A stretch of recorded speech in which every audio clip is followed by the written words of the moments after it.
Hukum dan bahaya riba. Assalamualaikum warahmatullahi wabarakatuh. Saudaraku seiman, dalam setiap transaksi finansial kita, Islam menempatkan satu larangan yang sangat tegas dan fundamental, riba. Secara bahasa, riba berarti tambahan atau kelebihan. Dalam istilah syariat, riba adalah penambahan, baik itu tanpa imbalan yang sepadan, atau penambahan yang terjadi akibat penundaan waktu dalam transaksi pinjam-meminjam atau tukar-menukar barang ribawi. Ini bukan hanya urusan ekonomi, tapi urusan akidah dan keselamatan akhirat. Riba secara garis besar terbagi dua. Riba fadl, yaitu tambahan dalam tukar-menukar barang sejenis, dan riba nasi'ah, yaitu tambahan yang disyaratkan atas pokok pinjaman karena adanya penundaan pembayaran. Inilah yang kita kenal sebagai bunga.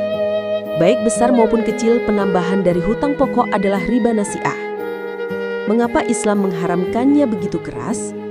Karena riba adalah praktik eksploitasi dan ketidakadilan yang merusak struktur sosial.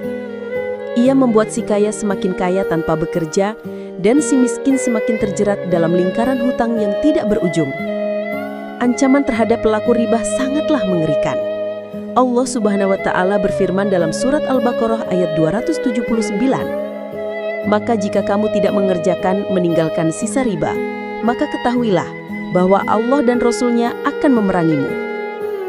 Frase diperangi oleh Allah dan Rasul-Nya adalah ancaman terkeras yang jarang disebutkan untuk dosa-dosa lain. Dampaknya, hidup pelaku riba dicabut keberkahannya. Ia akan dibangkitkan pada hari kiamat dalam keadaan seperti orang yang kerasukan syaitan.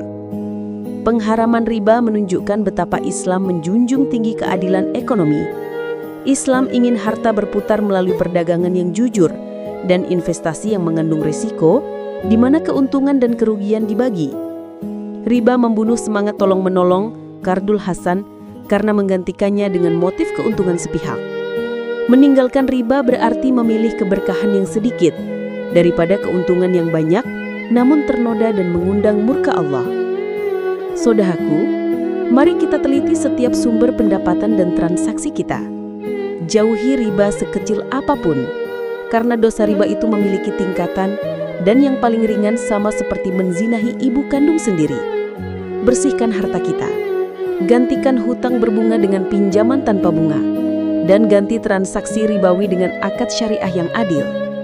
Semoga Allah senantiasa menjaga kita dari setiap harta yang haram. Wassalamualaikum warahmatullahi wabarakatuh.